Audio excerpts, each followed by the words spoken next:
County Executive Meyer, first question is, why should people in Sussex County vote for you? Look, Maddie, I'm trying to be the first public school teacher ever elected governor. I'm also going to be the first county executive, a local government official. I understand local government issues.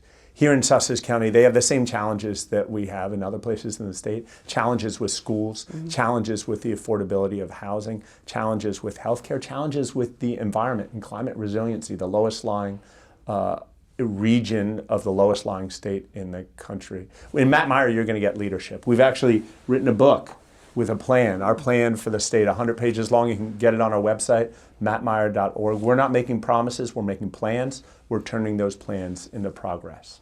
And one of your plans, according to your advertisement, is to look at Delaware's income tax structure. Could you tell me how you plan to do that? Sure. Well, we have an income tax structure now that's graduated, which makes sense, just like federal income tax in most places.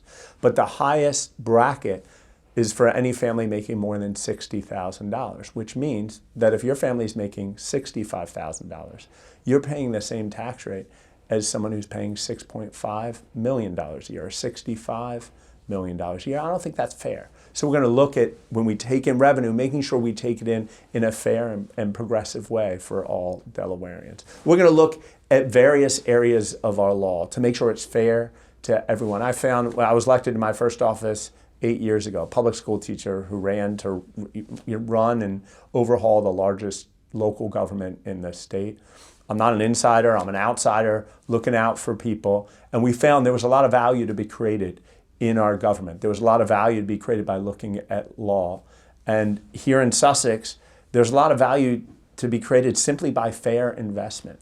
For too long, I grew up in Newcastle County in northern Delaware. And as a kid, Sussex and Kent were the lower two counties. Almost all the business, almost all the income generation was in the northern part of the state. It's different now. But I'm afraid Dover and our state government still treats it like the days of old. You're going to see sizable investments in infrastructure here, in roads, in transportation, and also in environmental protection, making sure there's climate resiliency, making sure you're not reporting the flooding of the Indian River inlet across roads a couple times every year. That's not acceptable. There needs to be leadership that deals with these problems. Could you give me another example of specific projects down here? You just mentioned the inlet, which, of course, as you mentioned, has been a huge issue here. Any other specific issues in Sussex? One near and dear to my heart is healthcare. My wife is an emergency room doctor at the largest emergency department in the state of Delaware. There are serious issues. She's in the emergency room right now as I speak to you on a shift. And often the stories she tells me are stories that I think are unacceptable for 21st century healthcare. That's not saying anything about the doctors or the heroes, the nurses, the physician's assistants on the front lines doing extraordinarily heroic work, but it's a lack of leadership. It's a lack of organization and allocation of resources to our healthcare system. The problems in Newcastle County are bad. In Sussex County, when it comes to healthcare, sometimes the stories you hear, it's downright pathetic. Individuals having to drive an hour and a half to get basic health care, to get MRIs, to see a specialist, or wait 6, 8, 9 months. We're one of 4 states in the United States right now without a medical school. It is in our plan to invest in a medical school. My hope is to do it down here where I believe the need is much greater. What's happened is we have not planned appropriately for a dramatic increase in population, that's primarily retirees. It's a good thing. Why are retirees coming here? They're coming here because living in Delaware and living in Sussex County is fantastic. What you get, beautiful beaches, sort of a calm village-style living for a really low cost. The problem is it's so popular, everyone's coming. So we need leadership to make sure it stays that way. We don't want to be the Jersey Shore. We don't want to be Ocean City. Sorry, I know there might be people in Ocean City watching, but that's not what we want to be here in Delaware. It's going to take leadership to protect our quality of life, and we intend to do that. Let's talk about the campaign a little bit. I have here with me mailers I've gotten, attack ads on both yourself, as I'm sure you're aware, and your opponent. What do you make of all these? So, first of all, I think negative campaigning like this has no place in a campaign. We wrote a book, and we're trying desperately to get people to read the book at mattmeyer.org. We want this to be about positive policies to move our state and communities across Sussex County forward. There is an extraordinary amount of external money, PAC money. Nearly all the attacks in this campaign are coming from outside PACs, with the exception of some attacks on me from my opponent that are outright false, talking about management of our county government. Let me be clear in terms of the attacks on me. We came in, I was elected in 2016 to my first governmental position.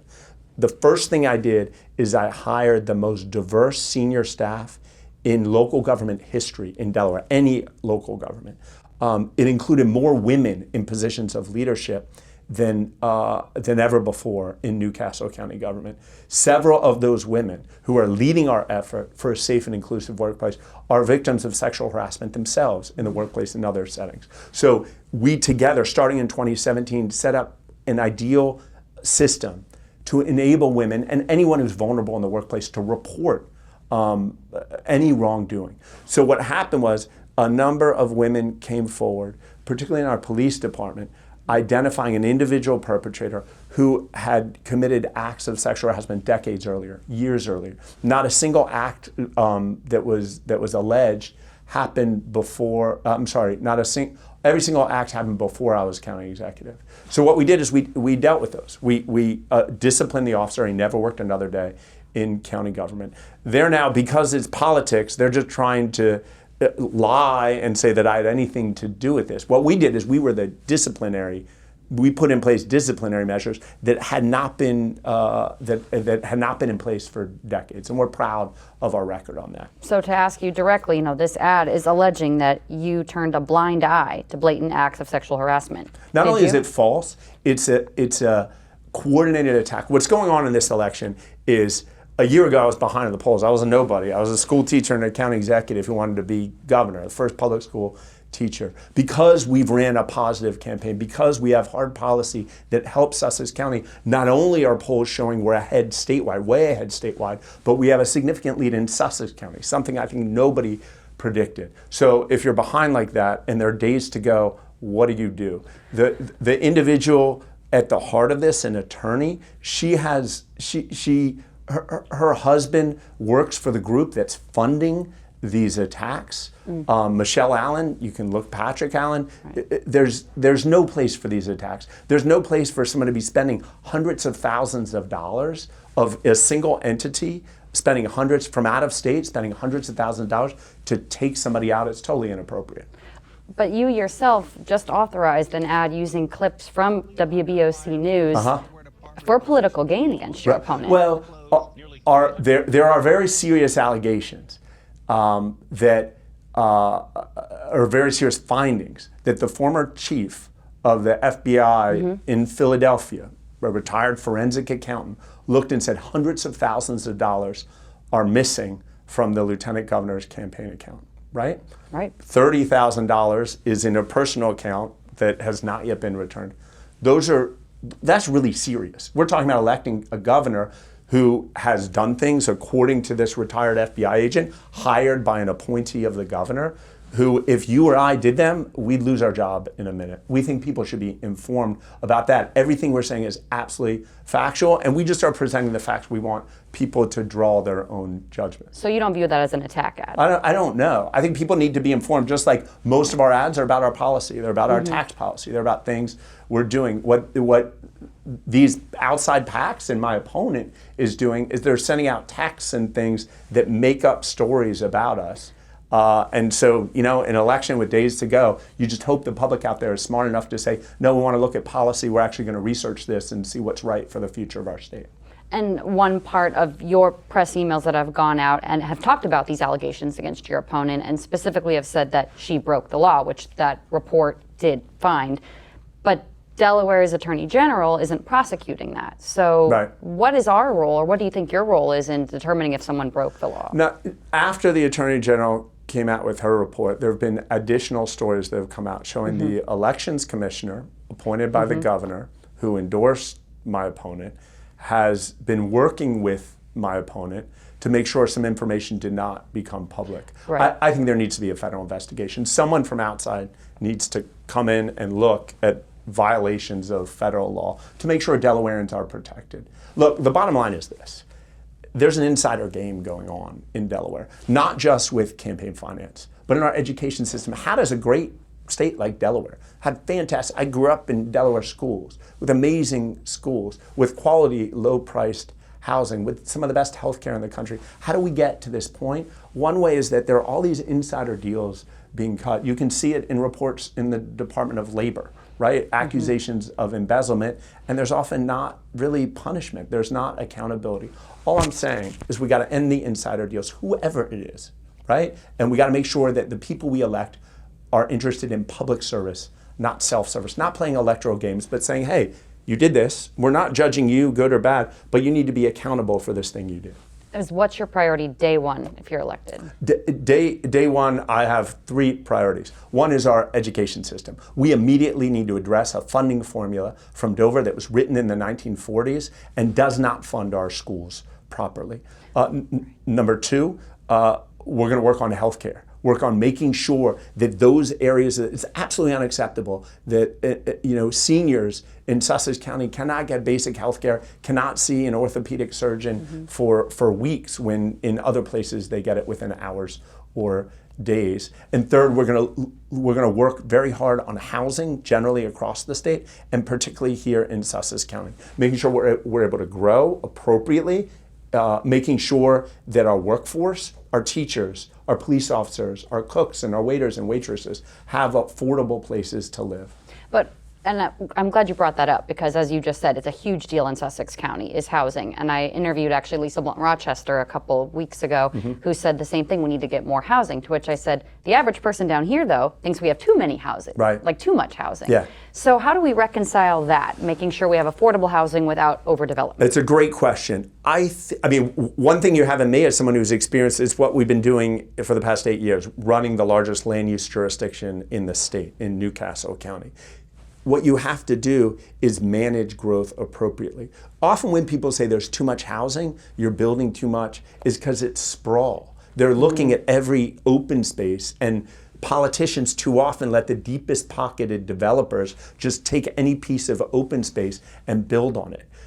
We need to manage our growth. We need to make sure that places that the state and communities have designated for preservation remain preserved. That's not happening right now across our state, especially in Sussex County. So if we say very clearly to the market, to the private sector, to the developers, this is preserved. We don't want you building here. This beautiful green space. It's going to stay that way for the long term to help preserve our community. But there's other space.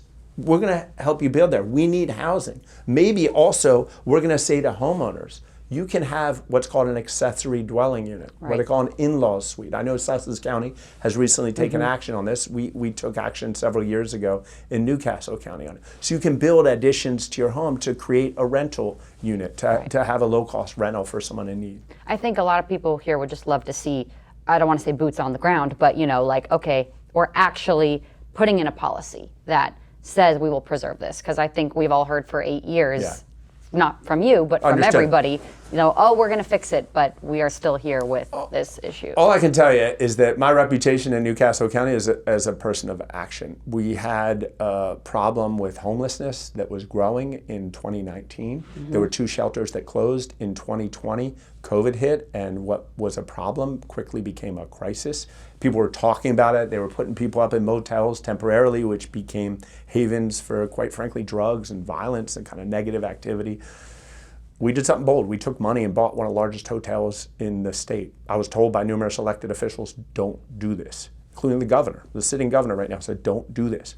We did it anyway, because we had to solve a problem. And we haven't solved a problem, but we've helped to address it. That facility has now housed over 4,000 individuals. We had a press conference yesterday with Christiana Care, our largest healthcare system in the state. They're helping to pay for it, along with the Veterans Administration and others. That's with respect to homelessness. We're going to take action to move forward in the problems that are most pressing here in Sussex County. I have one more question for you before, of course, I'd always like to ask anything else you'd like to add. Sure. I interviewed your opponent yesterday, and I'm going to read a quote that she said. She said that this campaign involves, quote,